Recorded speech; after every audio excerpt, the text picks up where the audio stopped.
Kümneger Talks. I'm your host, Selam, Abebe. Thank you for joining us again for part 2 of Seriously Though, Where Are You From? Neither Here Nor There, where we explore the architecture of subjectivity. Let's continue where we left off.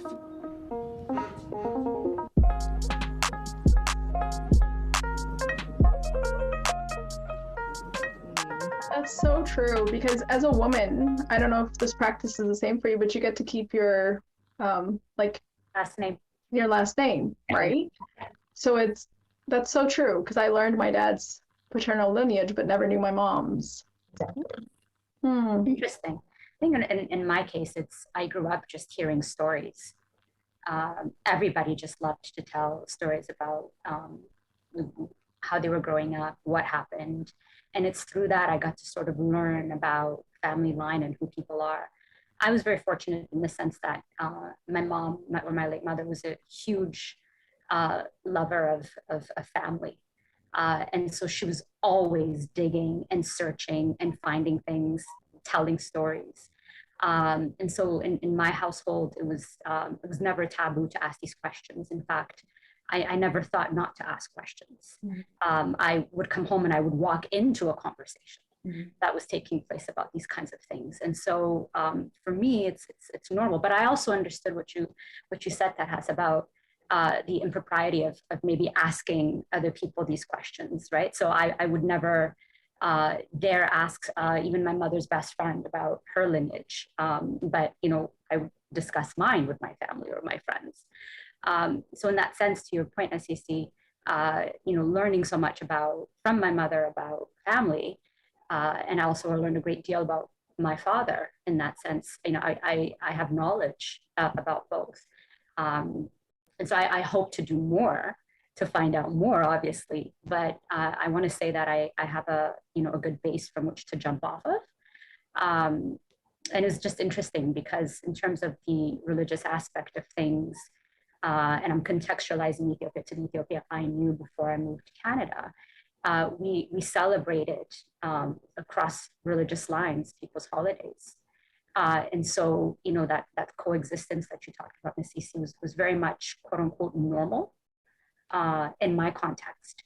And I only really learned about the problematization of difference when I left Ethiopia, which is what made it so incredibly difficult for me to sort of find my footing outside of Ethiopia, because I was different, but I didn't understand myself to be different. And so I was then conceived as different and treated accordingly, right? And so I had to do a lot of catch up, trying to sort of understand at a very young age how difference is understood in this context, and to also try to understand why it would be conceived in the ways in which that it is, and so therefore then practice that way, and then why it's happening onto me, and then how I should understand that, right? And sort of build that armor for myself on how to show up. So it's very sort of different for me in that sense. So I live my life that way. I don't sort of see I have Pente friends, I have Muslim friends, I have Hindu friends. Like it's just not, it's not weird, or it's not different to me. I don't know how to sort of understand that. It's like, okay, that's what people are, and I want to learn about it, and this is what I am. I'm very free to sharing about what it means to be Orthodox and how it's practiced in my household. And I'm very open to also learning, what it means to be Orthodox in somebody else's house for which it's practiced differently. I have no basis to sort of say that we all practice it the same way. So for that reason, we've always sort of been open to these types of things. It's the same thing, finding out that there are, people who are Muslim in my family, and just being like, okay, great, that's fine, And so it's, to Nassisse's point, I can't, knowing what I know about my lineage so far, and obviously so far because there's way more to learn, very difficult for me to sort of claim one thing, but you're sort of always asked to claim one thing, right? Which is always the most difficult part of this whole thing, because in a sense, you feel like you're betraying so much more of what you are by not being sort of allowed to do that. And so for me, I've always just said Ethiopia. because I just felt that that encompasses it all. I know it's a loaded political statement to make, and I'm not trying to make a political statement when I say that, right? It's, again, speaking to a particular way in which I try to, to include, the people that make, that sort of birth me, so to speak. So it's not just two people, but it's a group of people over time that has resulted in me being here. And so I also have Eritreans in my family. So it's very, very diverse. And so I struggle with just naming one ethnic group per se as being, this is the one I am and this is what I belong to. And so therefore these lines are demarcated here. And I also, have Oromos in my family. So does that not mean, that lineage that goes there? And it's a really complex question, even in the quote unquote Habesha family, to ask somebody where you're from. And so I wonder perhaps, the tabooness of not asking people this is if it's because of these types of things and the ways in which things can become politicized so quickly by this question. And why then it becomes one of those things where it's like, you don't ask people this because you don't want to go down that road. So not so much about, and it could be, I don't know, but I'm just thinking, right? Not so much about shame, maybe, I don't know. Maybe some might carry that, I'm not sure, but really not bringing up something that might divide people in some way. That's exactly. Right? I think some people fear maybe like being ostracized from the community that they claim. If I say I'm Eritrean, but if somebody finds out I'm actually half this or half that, then people are gonna look at me funny, and then I'm not gonna be able to claim that community anymore. Yeah. One of the things I learned moving to the West very quickly, they said two things, never discuss politics and religion. So I kind of sort of understand this as being along those same lines. Always safe to discuss the weather. To some sense, right? But now with climate change and climate deniers and all these things, that in itself has also become a hot potato. But I think you get the point. Aaron, what do you think? I guess I have a similar experience to you. When I think deeply about, what's my ethnicity? Really, I have several ethnicities. So my mom's from Eritrea, her aunt's from Yemen, my dad's entire line is from Ethiopia. That's what he said, at least. And so what I associate it with initially is Ethiopia, because that's where I grew up. I grew up in Addis Ababa. I don't think about it that deeply. And in terms of answering Harmona's first question, I do have to push my mom a bit to get her to talk about it. My dad, not so much, but my mom, yes. Because even herself, sometimes she's a bit confused as to whether she's mixed Eritrean Ethiopian, whether she's completely Eritrean or if she's Ethiopian. She grew up in Asmara in the 60s and the 70s, and she's not sure. So she told me she's not sure. I'm not sure if she's actually not sure or if it's just a way of her evading the question. So yeah. There's just so much, I'm thinking now, like, as we talk about this, there's so much trauma associated to like identity too. And then when you're trying to figure out who you are in a way too, like, just like, when I was like asking these questions this past summer, like during my travels, like I was, like working through like my own, like trauma, but then to get these answers, I was triggering other people in a way I didn't even realize I was doing it, but triggering other people in a way that like they had put some things to rest and put some things to bed and they hadn't thought about it for years. And then I came along asking questions, like there's like, when you try to pull these answers from people, there is so much trauma associated to it that you have to be very, very gentle, Yeah. When you say that, part of my research process, like initially I had a hard time recruiting people. People would be like, yes, for sure. And they'd be like, God willing. And then we just don't connect. Because I was just looking at my elders first, right? So that's why when youth approached me, I'm like, score, we have a date and a time, we're good to go. I'm going to get some, data analysis. But it really taught me something, because the elders that I did end up connecting with, like we ended up talking, and whether, I only ended up interviewing one elder that was a woman, and the rest were men. But it was really interesting how when they would start talking, there'd be tears. Because certain memories would just elicit tears, right? So it's funny, one of my versions that I wrote as a draft, that was part of this reading group, I put in there like the part that, where someone mentioned something and it kind of softened their tone.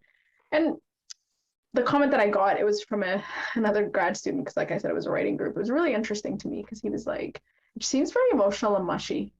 And I was like, oh, well, that's nice. This is also when I knew I don't belong in that writing group and I exited real fast. But so lesson learned all around. But it got me thinking, right? Like the gravity of these conversations. So the questions that you ask, and they were just sharing like things about their life stories. And in order to pass ethics, like obviously I had to talk about what I would do in situations of distress, right? But it wasn't that. This was just like you said, they'd locked something up for so long and put it away in their migration journey. And they finally had an opportunity to talk to someone about it, someone who wanted to hear what their trajectory was, what their story was, and the parts that they chose to emphasize, that it brought up emotion.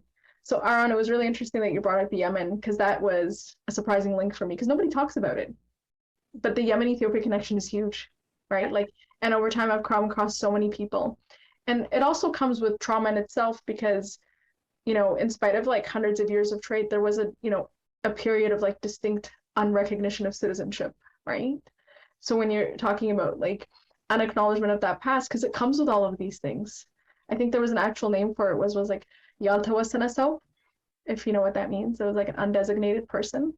So one of my participants, when he spoke about that, I remember he got pretty emotional. There's now more research around it and the connections, especially between Eritrea and Ethiopia, and the ways in which, a lot of Yemeni people settled in Ethiopia, and there's generations of children that are born and what to claim. So, Hermona, it's really interesting when you bring up the trauma piece, because I can tell you, for me, one of my very distinct adult memories of that would be going to a mall. I worked at a mall. My sister and I were on a lunch break, and there were two girls collecting money for a fundraiser. And they stopped us and flagged us. And they're like, would you like to donate for this cause in Eritrea? I was reaching into my wallet to get money, right? And then they're like, wait, where are you two from? And we both looked at each other. We're like, oh, we're Ethiopian. She's like, oh, no, that's okay. You don't have to donate. We don't want your money. And I sat there, and I stood there, and I was like, wait, what? And I go, are you collecting money for an actual organization, like for a need in Eritrea? She's like, yes. And I'm like, then you can have my money, because I grew up there as well. So you don't get to claim that it's not welcome to do that. So I just remember feeling distinctly that like she was much younger than we were, right? And I couldn't recognize where that came from. But then it took my research to know that that's very real, right? Like that's very much the North American, Canadian context in particular, because the settlement patterns in Canada had a lot to do, directly to do with the conflict and the famine, in which the government made an entry path to people. So people that settled in the late 80s and early 90s are very much a product of that trauma.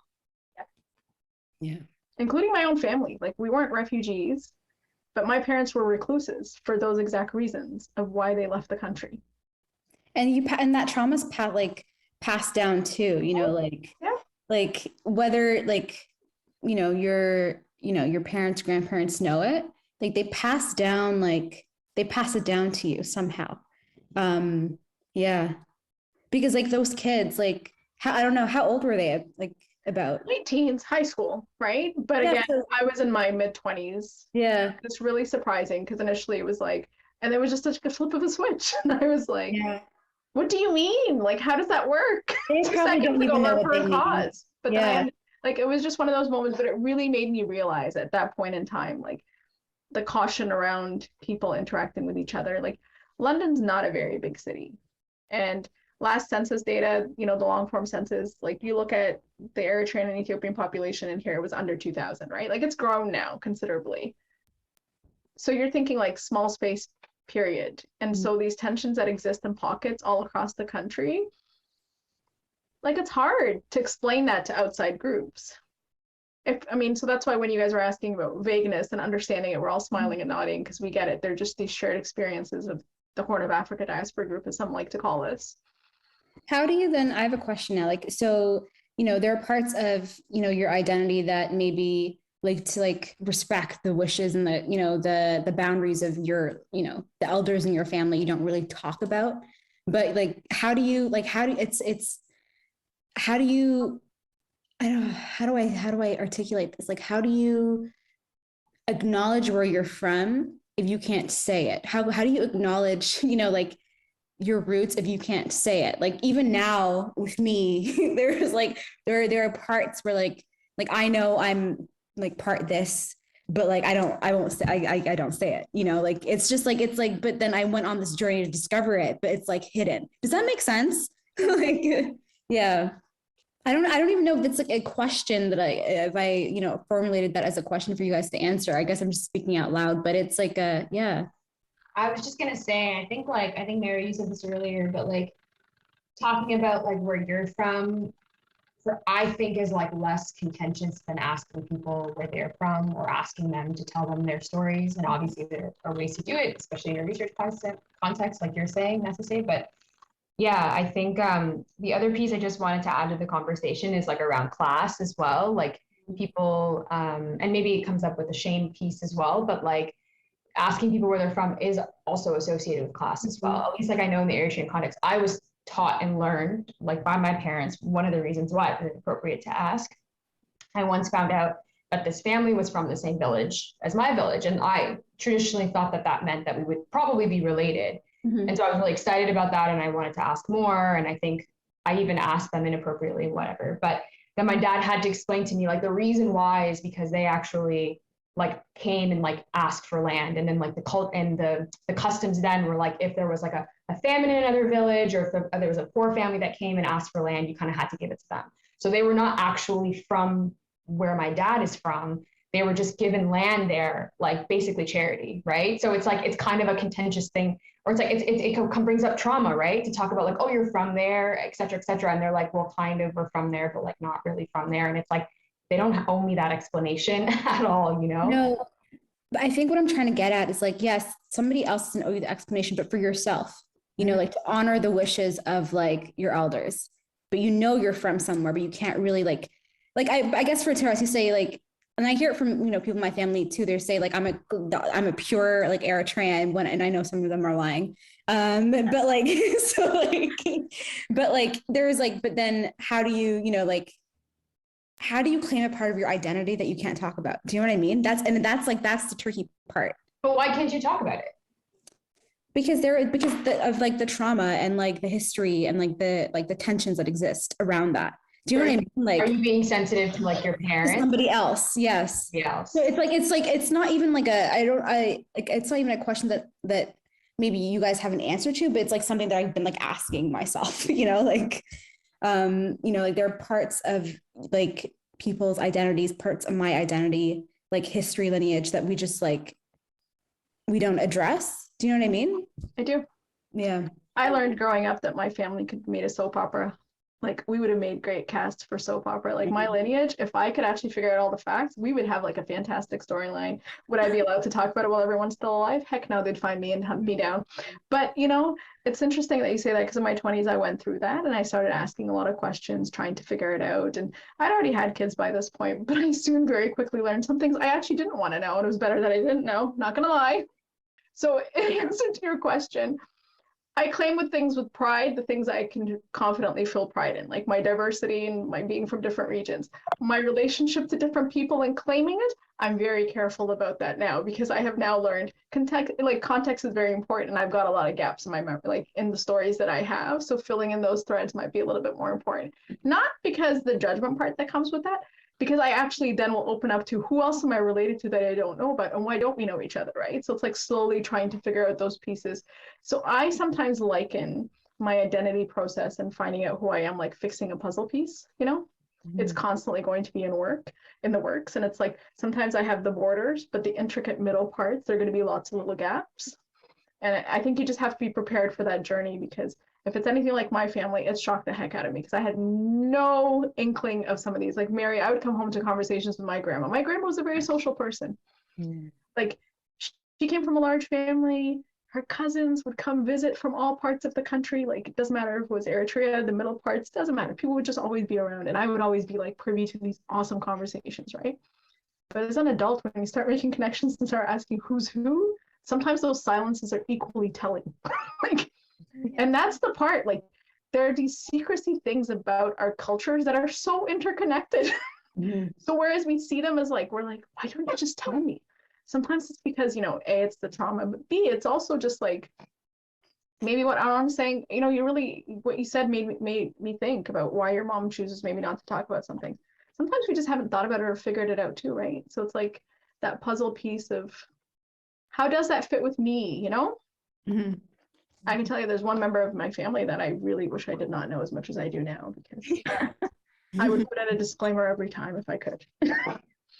Yeah, I think just to sort of add to that, Ramon, I think, you have the right to ask, at least that's my belief, right? But it matters greatly also how you ask, right? So when you're asking these questions that could be quite loaded and heavy and however else for the person who's receiving that question, always good to just do it respectfully and explain fully and articulate well why you're asking those questions. What's the purpose? What's the answer going to give you that you don't have now?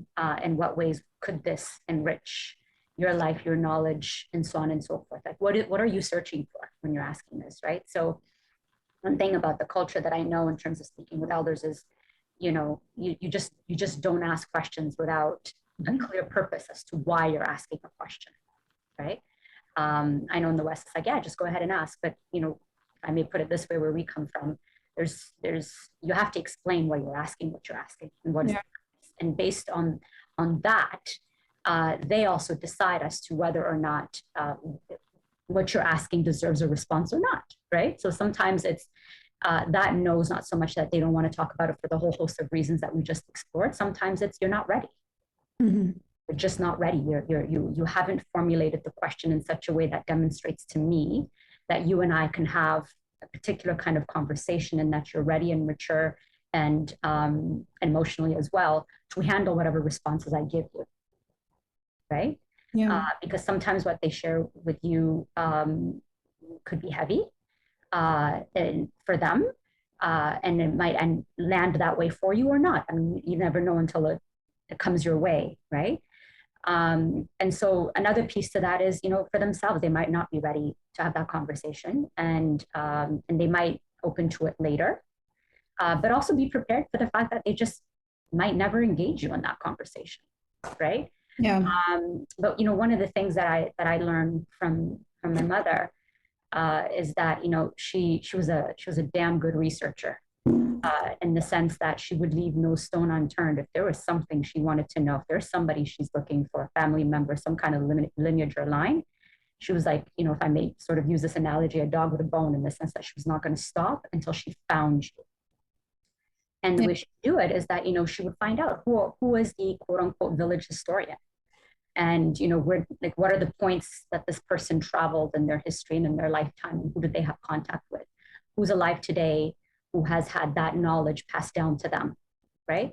So what I'm saying is, on your end, you'll have to do a tremendous amount of legwork, meeting people, traveling there, asking questions, and also be prepared that, you're also asking those questions in the context of either Ethiopia or Eritrea, which in and of itself will also have certain rules and regulations around how you ask questions. Yeah. Maybe you're not the one that gets to ask the question. Maybe it's somebody else who gets to ask the question on your behalf. So it can be vetted in a particular kind of way. So it's a process, right? This process of discovering yourself and who you are and what that means is in and of itself a process of discovering and uncovering and learning about who those people were. Sometimes some people just don't want to talk about themselves that way. Yeah. So it's not just about, I have the right to know because it's important to me, I want to know myself. You're also asking people to divulge to you who they are.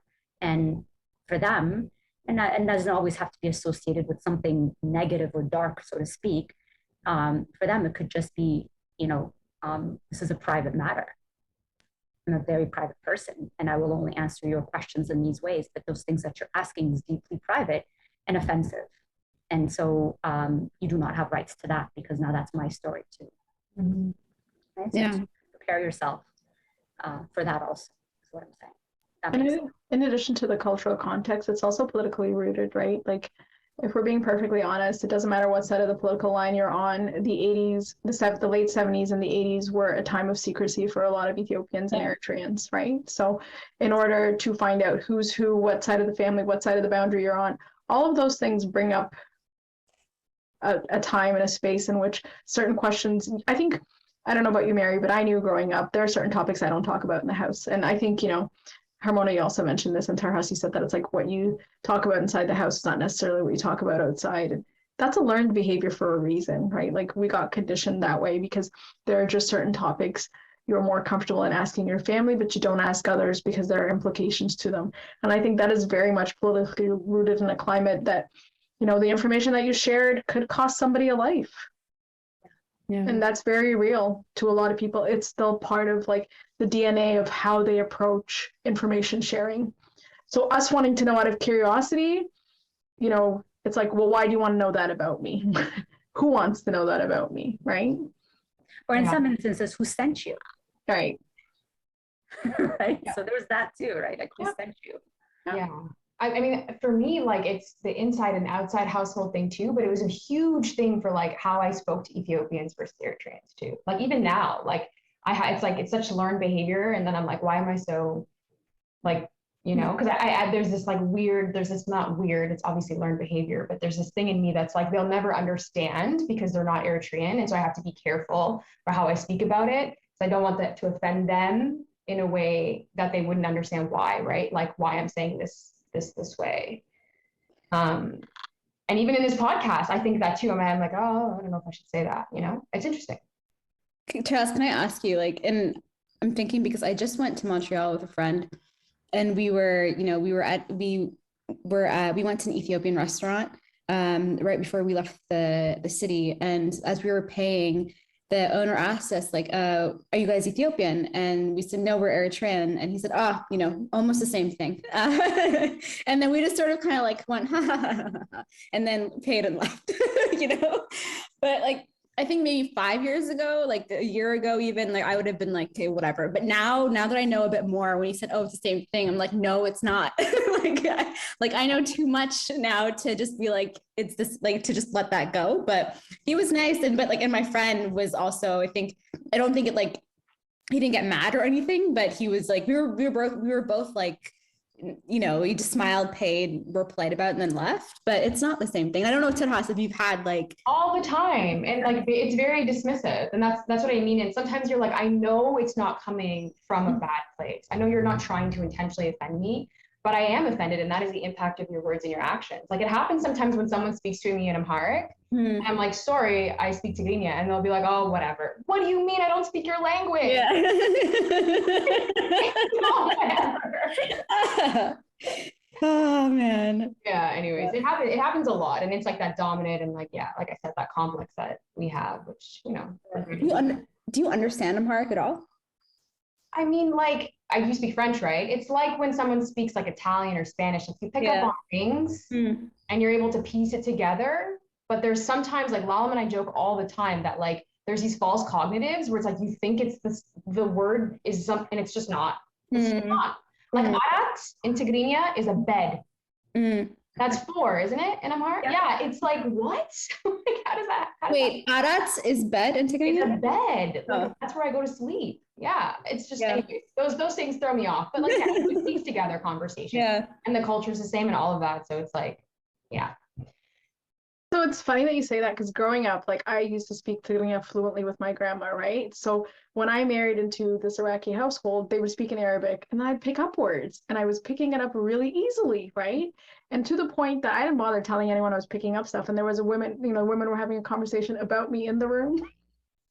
And it was the best when I answered back in English and they're like, when did you start speaking Arabic? But it's that thing like you just said, right? So if you sit around it enough, it's so funny how you pick up the little cultural nuances of that. Yeah. But, you know, yeah, I don't know. It's so interesting because in the interview process, I came across some people too who would talk about the differences. And now when you're saying it, it makes sense. It's like the dismissive nature of we're all the same because of the dominant culture divide. But I wonder how that will evolve over time too, right? Like with this next generation, because it's like, to be honest, I consider myself the 1.5 because I'm just so on this one side of being part of like the parents, and I'm just on straddling this part of understanding the youth experience.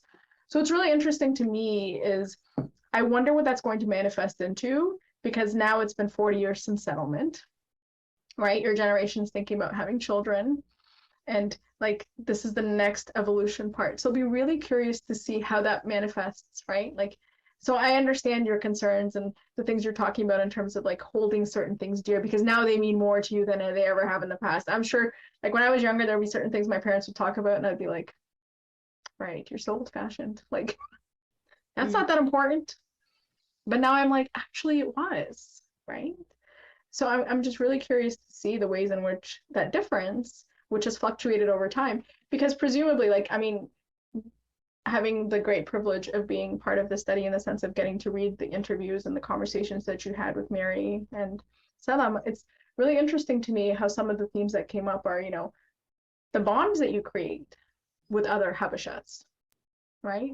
So like there are these things, like even in my own research in one of the chapters, I remember the one participant I had, she goes, it's just so much easier because you don't have to explain why you braid your hair, why you celebrate Christmas or Easter at different times, why you eat with your hands. Like there are just so many things that are like shared experiences.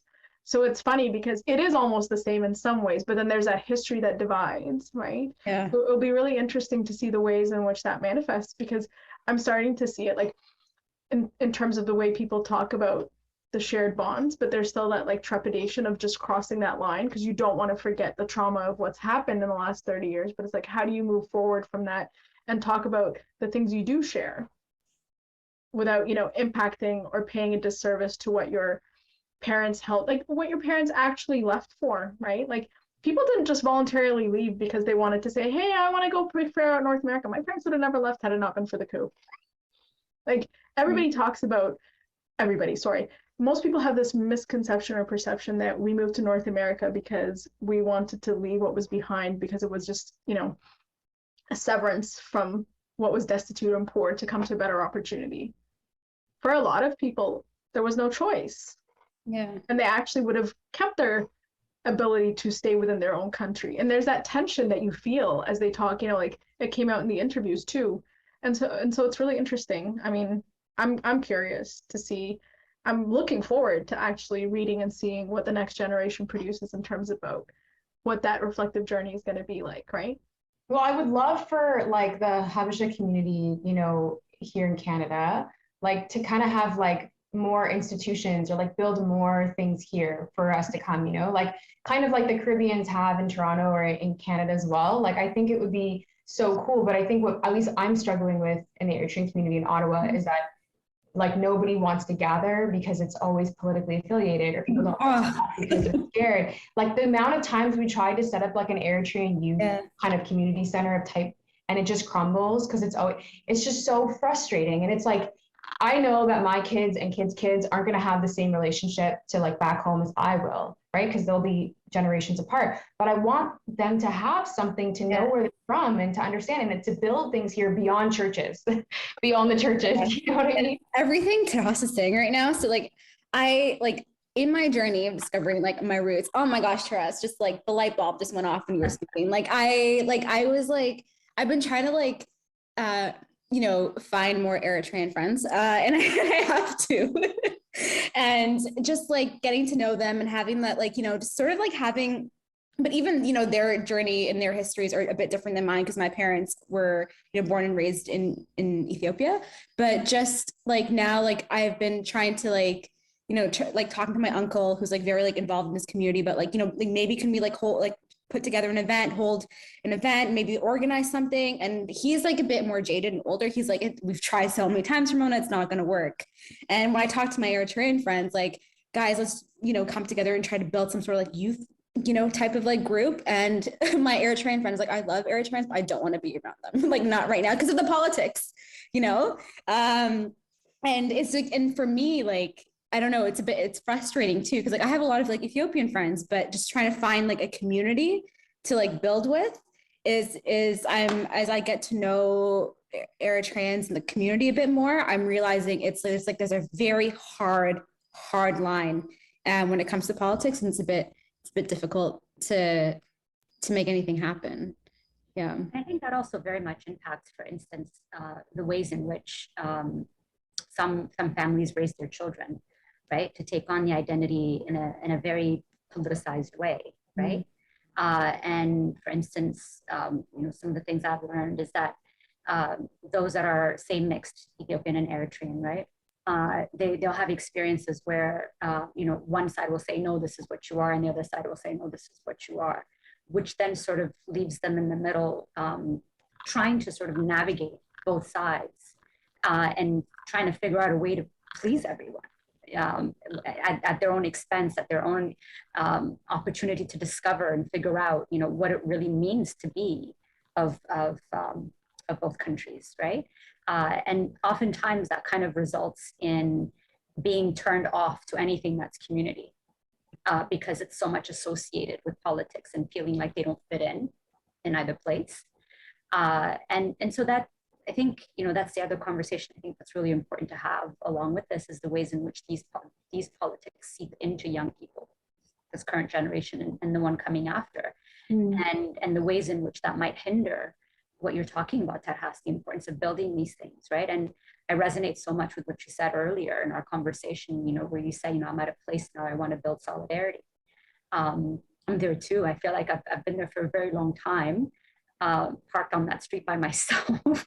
So to hear you sort of say that is such a really good feeling. I can't even begin to express what a good feeling that is. And it's one of the reasons why I do the research I do and ask the questions I ask, because it's sort of not to sort of say they're done with and can't be quote unquote changed. Is I know for the most part where the first generation stands on a whole host of things, and there's always going to be a few that are outliers, right?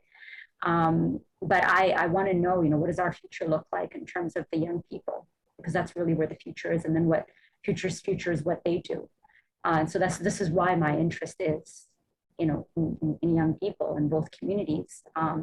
And are there opportunities for solidarity, and how do we find those opportunities, right? And one of the ways to sort of bridge that gap is to have a conversation about how were we raised here? How do we understand ourselves and each other in this context? We know we have differences, but are those differences so insurmountable in the context of the experiences that we share here, right? And in what ways can we sort of look to that as a marker of bridging that benefits both communities? Because I'm, again, not trying to make a political statement, but I feel like I am. I fundamentally believe both communities, both in the diaspora and in the continent, will benefit greatly if they're in a good relationship. I think time needs to pass. I agree, time has to pass, for sure. Yeah. But as time is passing, I also don't want to ignore this generation. Yeah. Right? Because I think, you know, this is the generation that has the opportunity to really speak in ways that the previous generation can't, or is not able to, right? And so this generation also experienced the trauma. Yeah. And they're living it, and they're also apt to expressing it. And it's, I think, in that expression that we can begin this process of even understanding the previous generation, and opening up this opportunity of having a conversation so that we could move forward. I take with us what makes sense and resonates, and probably, you know, have a funeral for those things that we don't need to take with us anymore, and lay it to rest. Not forget it, but lay it to rest, right? And put it there as a marker to remember some things that we should never repeat again.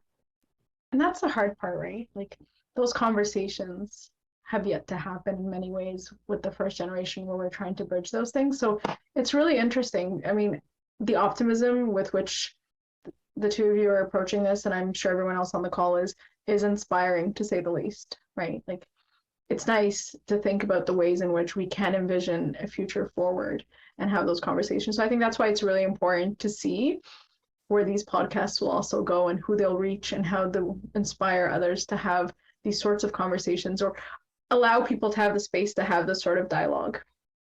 Yeah. And I think that's where for a long time it hasn't been there, right? Because, I mean, Tanhas, I hope, like, I loved when you said that, you know, the vulnerability that you feel and sometimes not being able to say certain things, only because, like, the honesty in that is so true, right? Like, because there's that fear of offending. And I feel it too from time to time, where I'm sitting there and I'm like, I gotta be careful about that. So it's like that pause that we say before we, you know, we speak about something, but culturally understanding why we think the way that we do is so important, because it comes from a place of knowing. And I think, you know, and that's the thing, right? People are so afraid to express themselves because there's a fear around how to language what you want to say. So what is the appropriate language to use to convey the emotions or the experience or the messaging that you want to convey, because it's bound to, whether you intended it to be or not, to offend somebody in some way, right? And I'm just wondering, you know, what is the social, political, and economic cost of that, though? Yeah. Of not, because what it does is it doesn't allow us to actually have a conversation. So, you know, is there an opportunity for grace where we can sort of come and have these conversations and figure out what the language is? Because we're all starting from a different place and we're all sums of our experiences. And that means then how we express ourselves is very much rooted in that. And there's obviously opportunities to grow and learn, but if we don't give each other that space, a safe space to be able to do that, then we're all going to stay in our own little corners, right? And continue to have these experiences. And as a people, we will never grow and we will never reach our full potential, because there's tremendous potential in both communities. And yeah, and so how do we create that space? And this is what we're hoping to do, to some extent. Not like save it, but, you know, open up a platform of sorts where we can co-create and co-construct what a safe space means. And a safe space is never having a particular kind of parameters and definition and close. It's always moving and evolving, and the group, as it sort of brings in new people and other people leave and come in, what it means to be a safe space evolves with it. And so if we can have that kind of an honest conversation about the fact that, you know, that also changes with time and context and who's involved and who's not involved, maybe we can create an opportunity. Can I jump in and ask a question? And I want to ask Terhas this. This is totally could be a conversation we just have face to face next time that I meet you. But like back to like preserving the culture and like passing on the traditions. Language, I want to talk about language for a second, and how language is a passport, and how, especially being like Eritrean, how your hand, if you can speak it, if you can't speak it, like they treat you differently. Like there's like this sort of like if you can't speak Tigrinya, they're like, what happens? You know, like where did your parents like mess up? You know, like, and for me, like I understand Amarinya, and like I grew up, you know, until I was 6 years old. That's all I could speak. But like I can't speak. And when I went to Asmara, my uncle came with me to translate when I met like with my grandfather. And like, how do you like, you know, you want your kids to, you know, you mentioned earlier that you want your, you know, you want to pass on some kind of Eritrean identity to your children, but like, do you think you're gonna be able to pass on the language too? Like, how are you gonna like transfer that? Yeah, I mean, like, I think about this all the time, and we were talking about it earlier in terms of so like one thing I actually wanted to say earlier, but I was like, well, I don't want to offend anybody, is like, I actually want to raise my kid Eritrean. It's a joke constantly in the household where I was like, yeah, like, the kid's going to be Eritrean, not Ethiopian, but I was like, I'm going to traumatize them and then they're going to need therapy and we shouldn't do that. But like, this is something I think about all the time, right? Like in, you know, faced with Amarinya, which my partner speaks very well. And, you know, when Ethiopians are just more populist and everything like that, like they're more likely to learn Amharic and more likely to identify as Ethiopian. So my solution was to send them to Eritrea. Like, this is my, like, but again, like, who knows if I'll even have kids? Like, I don't know. And I do worry about these things, but I also think about, I think Mary or someone else was saying this, was like, what do we really value? Like, I think I've had to like really come to terms with like, what is it that's like actually really important to me? Language is, don't get me wrong. And what is it that like, it's a nice to have, or it's like, okay, like we'll remember this thing, but like, you know, like lay it to rest. And I think I've been coming to terms with those types of things too, not just for kids, but also like in my like new life, you know, with this other partner who's not Eritrean, or like, you know, in this wedding, etc. Like these things are nice to have, but it's not really core of what it means to me and my identity or my family or, you know, my Eritreanness. And so I've been grappling to terms of like what that means really. And on top of that, the layered effect of like the North Americanness. But like I said, like, you know, I am really trying to, I came from a place of very much like, we are different, we are distinct, we need to fiercely protect who we are, to this place of like wanting to build more solidarity and understanding like where their similarities are and where we can like learn and laugh at the differences, as opposed to be like thinking like my way is superior than your way, which I'm there too sometimes, honestly, like full disclosure, sometimes I'm like, this is just better. But truthfully, like I'm learning so much as well, right? Like it's an ongoing process, and like I don't have an answer really. Can I make this lighthearted and ask you something, Tarhas? I'm just really curious. What's Sure. dessert in your house? Dessert, hambasha, like that's the thing. Like we just have hambasha, but like the kind that I grew up with, not like dabbo, like hambasha, you know what I'm saying? Like, yeah, exactly. Okay, cool. That's dessert with like tea with so much sugar, because I think that there's no other sugars. At the same time, if it's a special event, we have Italian cakes. I was gonna say, I'm like, that's what I was waiting for. I'm like, so how's the cappuccino and the other stuff? So I love, you know, like that generation's very much like our culture, all tradition, or this. And then one time I was just sitting there and I'm like, because we were talking about desserts, and I'm like, wait, in every special occasion, we have to have like those rich Italian desserts. Oh, and I don't like them. That's the thing too. Like that, if the colonizer can take that. I'm sorry. Like, I don't like them, but every year I have to go home and eat these Italian cakes or Christmas, Easter. Is it the panettone? That's exactly what I was gonna ask. Panettone. It's the same thing in Ethiopia. It's not Christmas without a panettone. And I hear you, but I will keep the panettone. I enjoy it very much, but a particular kind, not all of them. But Tarhas, I'm with you. I understand completely. I just had to laugh a little bit, only because I had to make it lighthearted, because when you're like, I'm going to take these things to value, and I'm like, wait, I'm just going to just interject that for a second here, because it was like a recurring thought I've had, you know, since childhood, because it was ingrained in us for special treats, and we were never colonized. And then it was like the tension of, we were actually colonized, you know, as Eritreans. And then I'm like, wait, okay, so, you know, the whole pride thing with Ethiopians. And I'm like, but our desserts were certainly colonized, because we sure celebrate every event. We have a market with those cakes for sure. Like, and I used to look forward to them. Like during fasting season, it was torture to have to go to like, you know, Enrico's, and my sister would get to pick out whatever she wanted. And I'm standing there and I'm like, but I want that. But did you get the baklava during Zom at all? No. It's like a recent thing now. Must be. But for sure, I mean, that has to share.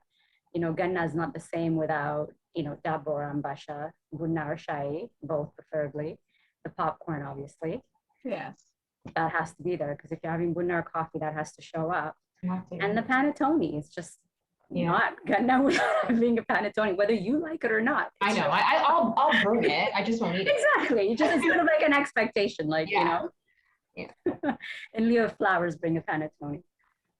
It's true. It looks pretty enough in the boxes. Like there's an Angelo's bakery here, and it's an Italian bakery. And I'm telling you, when it first opened up, I was like, oh, because it was like every event I'm bringing something from there. And then I realized, oh my. Analyze that a little bit more. I wanted to ask you from your end, do you contend with any of the questions that Hermona has brought up around cultural continuity from a male perspective? No, in terms of what I value, I wouldn't say language, because I don't speak Amharic that well myself. Mm-hmm. It's the food though, for sure. So my mom taught me at an age to make kita, kitfo, and tips. And I still make those. So I'm gonna make sure my child knows how to make those. And the other one is long distance running. So my kid in the morning, 6 a.m. is gonna run 5 kilometers every day or every week. We'll see. But I'm really obsessed with it, and I really want to see if there's a marathon runner in there somewhere. And it's just those two. I really wish I knew how to write and read, you know, Mark. I don't, not even one word. So is that something you want to remedy, you think? I tried it on YouTube for 10 minutes. I just couldn't go through with it. It was like learning French, and just had no more interest. The first language I learned was actually Italian in Ethiopia, because I went to Italian private school. I know more of that than I do, even like in terms of reading and writing, than I do of Amharic. Mm-hmm. And so I don't want to pass on Italian, though, you know. I'd rather my kid, in terms of benefiting in Canada, learn French first. Mm-hmm. So I'm already thinking about how can they succeed here, especially in Eastern Ontario or Western Gatineau. It's to put them into French immersion, and I'll teach them as much Amharic as I can, but they have to learn how to cook, and they have to be good runners, or I want to see if they're good runners. Yeah, that's the extent to it. I don't really go further than that in terms of what I want to pass on in terms of cultural identity. Maybe dreadlocks. Yeah. I had that when I was in high school. I'll see if I can pass that on, but otherwise, no. Oh, that's cool. Is there any pressure on your end to marry Habesha? Yeah, from my mom. She wants me to marry a Christian Habesha girl all the time, but I'm just not that religious, so there's always a little conflict in that conversation. to be honest, at a young age, it was more of an obligation for me. I was never that spiritually involved. Yeah. And so we don't see eye to eye in that. There's a misalignment between our values there. For me, the religion aspect is on the list somewhere around 9 or 10th. There's a lot more goes into the after between 4 and 10. There's a lot more else. Yeah. How do you reconcile that with your mom? Does that cause any kind of tension at all, or like how do you navigate those different? I feign agreement, so I pretend like it's gonna end up that way. Whereas my brother's different. He's like, nope.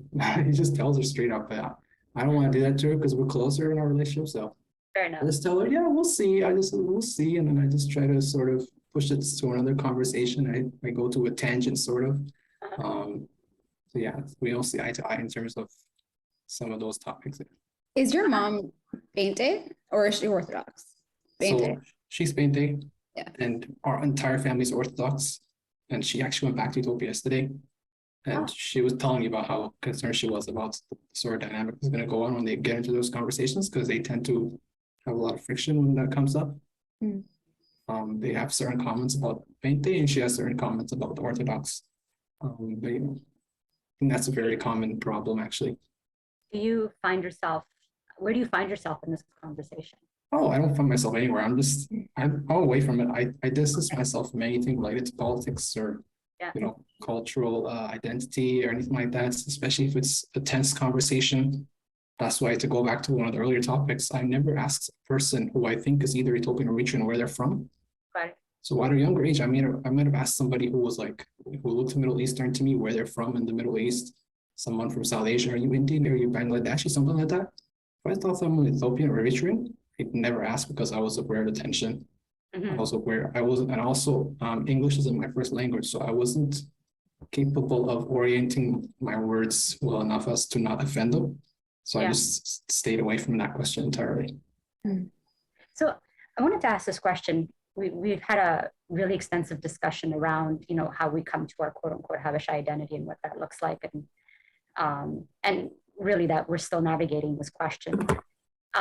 Where does being Canadian come into this at all? Does it factor in at all? What does that mean? What does that look like? Is that something that is claimed? And if so, in what ways? And if not, why not? Okay, for me, it's like the secondary thing. You know, like I'm Eritrean Canadian. Eritrean like first, Canadian second. That's it. You know, but there is a privilege. I can't deny. Like I'm not going to deny Canada because being Canadian is like it's a privilege, you know. And I noticed that when I was traveling around like Africa. Yeah, I noticed that when I was like, I'll just say when I was traveling around, I'm thinking about how I'm being recorded right now. I noticed that when I was traveling around Africa. I noticed that when I was in Uganda, Ethiopia, and Eritrea. Being Canadian is like it's definitely a privilege. I can't deny that, but like it's not like the end all and be all of like my identity. I'm not like, I won't say I'm not a proud Canadian the way that I'm like a proud Eritrean. Do you know what I mean? Why is that? What's the difference? I just think that for me, when I think about like, and when I heard this, like everything my family went through, and I met like people who had like fought, you know, and I collected, that's me. I'm getting notifications. Sorry. When I met people in my family who had fought, and I collected their stories, and I just like, I felt like a sense of pride of like, this is a country that was like colonized, occupied, and like gained its independence against like literally like all odds. Like Eritrea is like this big on the map, you know, and it gained its independence, and since then too, like the country has like faced a lot of like barriers to developing, and it struggled a lot. And still, like I met the most like resilient type of people, and I feel like just knowing that like I come from these people, like this a strong, resilient type of people. Canada is like it's like what is Canada really? Like let's try to like, I can define Eritrea and being Eritrean in a way that I can't. What is a Canadian? You know, like what is it really? Like who is Canadian? And like I think in like most like in our white society, a Canadian looks like what? Doesn't look like me, you know? So like that hyphen is very like it's there for a reason, because I'm not just Eritrean, because there's also, like I said earlier, like it, you know, my parents having been born and raised in Ethiopia complicates the matter. But I'm just I can't just say I'm Canadian, because I do come from somewhere else, and the place that I come from has a very rich history. And the people I come from are very resilient people. And just claiming my Canadian identity, I feel like would be a disrespect. Does that answer the question? Yeah. Aaron, what about you? Actually, yeah, I usually identify similarly. I say Ethiopian Canadian or African Canadian. I use African Canadian plenty of times, actually. In terms of what I say should associate with being Canadian, it's not a race. I don't associate being white or black or anything with Canadian. To me, it's hockey. It's just such an important sport. And it's one of the first sport I loved when I came here to Canada. It's the first thing I watched. And so to me, anyone who likes hockey, especially if you're living in Canada, I just consider you a Canadian really like, right away. Or curling, that's another big sport here. Otherwise, no, it's Ethiopian all the way. And the fact that I eat Ethiopian food every week keeps me in touch with that all the time. I don't really like Canadian food. I don't know how I can describe Canadian food, but poutine, I'm not a fan of it. I don't drink coffee. Tim Hortons is the worst thing I ever tasted. I stopped. That was the first coffee I tasted, and I stopped after that. And then I tried Ethiopian coffee. It was okay, but it was too strong, so I couldn't drink any more of that either. Really, the only Canadian thing I like is the beaver tails from the food, hockey from the sport. Everything else, I'm not really sure what I can associate with, other than being here geographically. Interesting. Selam, what do you think? I feel like I only really identify as Canadian when I'm outside of the country. Like, say, if I'm going to Ethiopia or like just traveling and things like that, I'll be like, I'm Canadian, because that's what people recognize. But I feel like when I'm in Canada, and I think I wasn't always like this, but I feel like now that I'm a bit older and I've been in the same city for a majority of my life, and I have a lot of ties to this city, like Ottawa, I feel like more and more I identify with Ottawa. I'll tell people like I'm Ethiopian, but I'm from Ottawa. I grew up in Ottawa. Like that's what I know. And more, I feel like I would like to invest in these, like invest relationships, more relationships. I want my children to also know like what it's like to grow up here, because most likely like me and my partner have decided we're probably going to be here, or we're probably going to go to where his family settled, which would be Montreal. And I feel like we both identify with our cities more than we do with Canada, just because it's so diverse. My experience as a person living in Ottawa is not the same as a person living in the prairies or living from like coast to coast. There's so many different experiences, so many different environments, so many different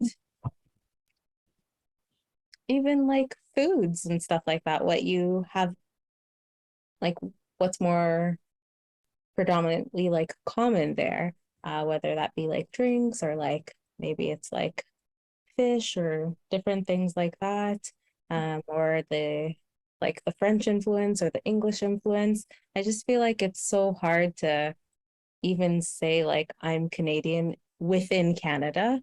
It's just, it makes so much more sense to be like, I'm from Ontario or I'm from Ottawa. Can I ask you a question, Selam? Like when it comes to talking about your Ethiopian identity, do you claim, and I'm going to preface my question by telling you a story about when I hopped into an Uber and he asked me, where are you from? I said, I'm Abisha. And are you Abisha? He said, I'm Oromo. And why do you guys do that? Why do you say you're Abisha? Like you, like just say where you're from, you know? And it was like early in the morning, I was trying to get to work, so I didn't engage. But like for you, like, do you just say I'm Ethiopian, or do you also say like, oh, I'm half this, half that, or? Most part, I say I'm Ethiopian because I feel like it just encompasses a lot of things. And perhaps if I grew up in Ethiopia, I don't know, but maybe if I grew up in Ethiopia, I would identify with like a certain region, because people do identify with that. It's very easy to hear like people's accents and different things like that, or maybe even like people's last names, you know, they belong to a certain region. But since I grew up outside of it, I really understand Ethiopia as like a collective thing, as opposed to all these different identities. But more and more in adulthood, I've come to like just try to complexify a lot of things. So even though I might say I'm Ethiopian, I know that that's not going to look the same between me and someone else. I know it's going to be very diverse. I know that there's like so many different languages, so many different skin colors, hair textures, cultural practices, and things like that. But for me, all I feel like I can really claim is that I'm Ethiopian. It just feels like an equal amount of all of those different identities for me. I have a question for everybody here. So, like, I know Selam, you're Rodney's Haitian, and Nassisse, am I saying your name correctly? Yes, you are. Okay, your partner is Iraqi. And Mary, I don't know what your situation is, and Aaron, I don't know what your situation is, but like, did your parents have any sort of like, you're bringing home an outsider, like I was like, what's the right word? Like, did they like, were they at all like resistant towards it, or like what was the initial conversation like? I mean, family wise, I know they want to keep it in the community, right? Because it's easier in so many ways. There's just so many things that you don't have to explain. It's just naturally sort of floats, which I can understand, right? And there's also the piece about keeping the cultural, religious, whatever continuity going, which I can understand as well. But it's also at the same time, to some extent, for them, it's also easier for them in the sense that it's not something new that they have to learn, right? They can just go ahead and support your relationship best if you're coming from, say, similar cultures, let's say, like whether you've been Eritrean, whatever the case may be in that way, right? So that was always sort of the thing, like, would be very nice. But I think, that has come up, but I've never like felt the pressure that the person has to come from the community in that sense either. Because at the end of the day, the messaging was always very clear. Just let it be someone good, someone who treats you well, who's respectful of you, respectful of all of the things that make up you, including your family, your culture, your faith, all these kinds of things. And someone who comes from, an equally good family. And a good family was never defined on economic lines, but more so on, the goodness of the person and the goodness of the family. Because ultimately, we just want you to have what we have, right? That sort of stability and continuity and so on and so forth. So if it's, outside of the culture, we'll make it work. It's fine. That's no big deal. But we're really more interested in the quality of the human being and what that can then translate into for yourself and for everybody else. That's always sort of been what's been communicated. My father passed away when I was quite young. So I was 14. So we never had that conversation, but that was the conversation with my mother before she passed. She was just like, her thing was like, if you could bring somebody like your father, you would just be great. That was her overall message. And she would say, but, if you can't really, then, here are some markers that perhaps you should, sort of consider. But I've always appreciated her not being a list person where this person has to be this person has to be this person has to be that, because, who she ended up marrying was outside of her ethnic group. And they had to deal with all the challenges that comes along with being with somebody where, as I'm sure from Ethiopian history, you understand, who are always at each other's odds in that sense, are always at odds in that sense, and having to contend with family in that way, and then now having a child and raising a mixed child, so to speak, the ways in which we've been talking about it, right? And so for her, it was always like, and don't be afraid even if this person ends up being outside of the quote unquote ethnic group, meaning the one that we're most familiar with at this point and not negating the rest. Because at the end of the day, if you were to sit down to really trace your line, you'd find that you already have that in your culture. You're just bringing it forward now, right? So I've always appreciated my late mother for being this open. And I would say that she was like that because she lived it herself. And all the good and outside consequences that tried to seep into their relationship. So that's I hope that answers your question. Yeah, it does. Aaron? So yeah, the message from community, from my household, not just for romantic relationships, but also for friendships, was to find people in a similar ethnic group, so Habesha, or just generally Ethiopian or East African. And there was also a preference for Christians, so either for romantic relationships or for friends. It wasn't very high on my value list, as I mentioned earlier, so it wasn't something I was concerned with. Really, most of my friends were Muslim in high school. My first crush was a Muslim girl, Eritrean Muslim girl. My mom knew about that, but there was a misalignment in the way we see things. So I didn't see the way things she saw it. It is what it is, though. Yeah, it wasn't a major problem. It was just a few arguments, and then I bypassed it. So for me, interestingly enough, I think I had an opposite experience in many ways because, like I mentioned, I grew up in the country, but a lot of my mom's side, like my mother was from a family of 9, and it took me a while of reflection to realize this later on in life, but my mother was the only one who married an Ethiopian. And growing up, I was surrounded by the fact that everyone else had left the country and married outside of the culture. So I saw it as a norm, and I saw it as like pluralism. It was just a continuation of the fact that the family in which I grew up in, I saw just celebrating diversity and pluralism and saw nothing out of the norm.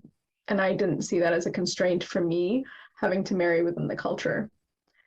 But I think that as an adult now, I have a different appreciation for some of the challenges that come with difference more than I did as a child, right? Like, so seeing it as like, it's so easy because of the ways in which I saw them. Because I can tell you, looking around, I'm sure they'd be mortified if I was talking about this on something recorded. But, let's just say, the failed marriages that have arisen are for a reason, right? Like there were some tensions and differences that nobody really talked about or acknowledged, right? And I also, as an adult now, with my own children and seeing some of the things that they bring up, I have older children and a young daughter as well. So it's like there's a bit of a gap in age, and some of the tensions in which they talk about things I never would have seen as an issue, right? Like, or would never presumed it have been an issue for them, are all things that have raised interesting questions. So the short answer is no, my parents never openly talked about it. I just absorbed my surroundings and just was like, all right, this is going to work out. But very soon realized that there are things that they hold near and dear that would impact us. I guess for me, just to answer the question too, Yeah. I feel like for me, my parents didn't really, I'm the youngest of 3, and my older siblings married Ethiopian people and very much a part of the culture. They're like my brother and sister are probably the 1.5 generation, I would say. But for me, bringing home a non-Abesha person, it was a bit of a concern, but not so much of a like, absolutely not. Mm-hmm. This can't happen. That was never a thing. It was more like, okay, this is going to be harder. It's going to be different, and just giving some honest thoughts and feedback. But I think what they valued more is just like, is this person a good person? How's their family? But that helped, the fact that he's also Black. It's just like some sort of similar experience. But definitely I feel what you say, Nassisse, about, even though I haven't had this marriage for a long time, I can already see like, okay, yeah, like I could see how with an Abesha person, these things would have been much easier. Like, but I still, yeah, I wouldn't trade it for anything. And I think if anything, it makes me, being with someone who's not Abesha makes me more invested and more interested on being like correct and being accurate about my history, because it's something that we're both teaching each other and sharing and also exploring too together.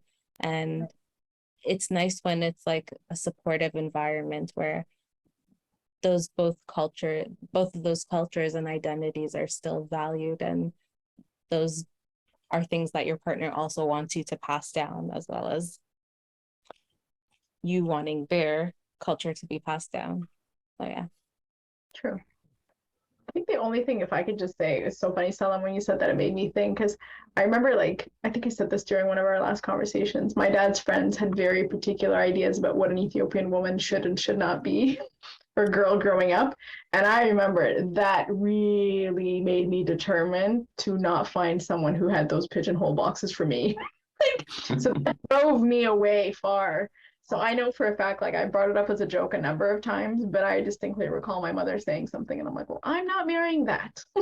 Yeah. Just because, like, that particularity. And I remember just being adamant, and I was such a very young age. So it's very interesting how the conversations and the non-conversations help shape us in determining those life decisions that we make, right? Thanks for listening. I hope you enjoyed part 2 of this episode titled, Seriously Though, Where Are You From? Neither here nor there. Next week, we'll be talking about masculinity, identity, and mental health from the perspective of Habesha men. See you then! The Kümneger Talks podcast has been brought to you by Selam, Abebe, Mary Goitom, and Nassisse Solomon. Our theme music has been provided by the talented Lealem Abebe. Our sound design is the amazing Zeweldi, and all the artwork has been created by the lovely Dagmawit Worku.